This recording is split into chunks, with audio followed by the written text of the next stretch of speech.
दोस्तों एक ज़माना था जब अगर इंडिया को यूरोप या फिर अमेरिका शिप के ज़रिए सामान एक्सपोर्ट करना हो तो कई महीने लग जाते थे। फिर जैसे-जैसे इंफ्रास्ट्रक्चर डेवलप होता गया वैसे-वैसे ये टाइम कम होता गया। लेकिन अभी भी कुछ प्रॉब्लम्स थे जो रिज़ॉल्व नहीं हुए थे। कई सारे एशियन और अफ्रीकन कंट्रीज़ स्विस कैनाल पर डिपेंडेंट थे अगर उन्हें सामान यूरोप या फिर ईस्ट ऑफ अमेरिका भेजना हो। इसीलिए इस कैनाल में बहुत ज़्यादा ट्रैफिक रहता था और कैनाल ब्लॉकेज के भी ज़्यादा चांसेस थे। इसीलिए इंडिया, कई middle eastern countries, European union और अमेरिका ने मिलकर आईएमईसी प्रोजेक्ट को प्रपोज किया। पर दोस्तों क्या है ये आईएमईसी प्रोजेक्ट?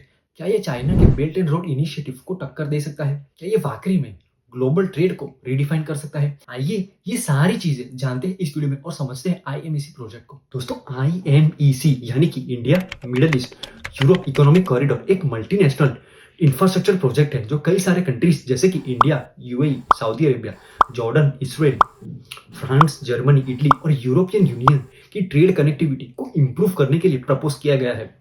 यूएस इस प्रोजेक्ट में एक स्ट्रेटेजिक रोल प्ले करने वाला है जो इंफ्रास्ट्रक्चर डेवलपमेंट के लिए सपोर्ट प्रोवाइड करने वाला है। ऑल्दो जब एमओयू साइन किया गया था तब इसराइल और जॉर्डन सिग्नेटरीज नहीं थे, पर ये दो कंट्रीज अपने स्ट्रेटेजिक लोकेशन के कारण एक बहुत बड़ा रोल प्ले करने वाले हैं। दोस्तों बेसिकली ये प्रोजेक्ट 2 पार्ट्स में डिवाइडेड है। इस प्रोजेक्ट का ईस्टर्न कॉरिडोर कनेक्ट करता है इंडिया को अरेबियन कंट्रीज जैसे कि यूएई से। सबसे पहले इंडिया से शिप के जरिए गुड्स भेजे जाएंगे यूएई तक। फिर इन गुड्स को यूएई से रेलवे नेटवर्क के द्वारा सऊदी अरेबिया और जॉर्डन के होते हुए इसराइल तक पहुंचाए जाएंगे और फिर इसराइल से शिप के द्वारा इन गुड्स को यूरोप तक भेजा जाएगा। दोस्तों ट्रांसपोर्टेशन इंफ्रास्ट्रक्चर के अलावा इंटरनेट, इलेक्ट्रिसिटी केबल और हाइड्रोजन पाइपलाइन ले करने का भी प्रपोजल रखा गया है। दोस्तों हर कॉरिडोर के हर कंपोनेंट की एवरेज कॉस्ट करीब 3 से 8 बिलियन डॉलर एस्टिमेट की जा रही है। पर दोस्तों क्योंकि ये प्रोजेक्ट भी प्लानिंग स्टेज में है तो फिलहाल टोटल कॉस्ट और एस्टिमेटेड कंप्लीशन टाइम के रिगार्डिंग कोई भी ऑफिशियल डेट अभी पब्लिक नहीं किया गया।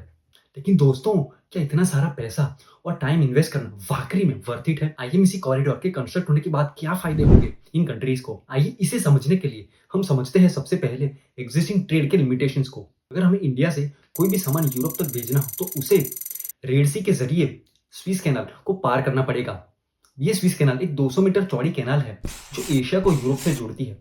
करीब 12% ऑफ ग्लोबल मैरीटाइम ट्रेड इस स्विस कैनाल से गुजरता है। क्योंकि इस कैनाल की चौड़ाई लिमिटेड है तो ये स्विस कैनाल एक बहुत बड़ी चोक पॉइंट और बॉटलनेक है। अगर टेक्निकल फेलियर या फिर तेज हवा के कारण ये कैनाल ब्लॉक हो जाती है तो बिलियंस ऑफ डॉलर का नुकसान हो सकता है। फॉर एग्जांपल 2021 में एवर गिवन नाम की शिप ने 6 दिन के लिए इस कैनाल को ब्लॉक कर दिया था जिससे 9 billion dollar worth of goods हर दिन अटक गए थे। इंडिया और जो मिडिल ईस्टर्न कंट्रीज इस आईएमईसी कॉरिडोर का हिस्सा है वो स्विस कैनाल पर इस डिपेंडेंसी को कम करना चाहते हैं। दोस्तों ऐसा माना जाता है कि आईएमईसी कॉरिडोर के कंस्ट्रक्ट होने के बाद 30% ऑफ लॉजिस्टिक्स कॉस्ट रिड्यूस हो जाएंगे और 40% ऑफ ट्रांसपोर्टेशन टाइम भी कम हो जाएगा।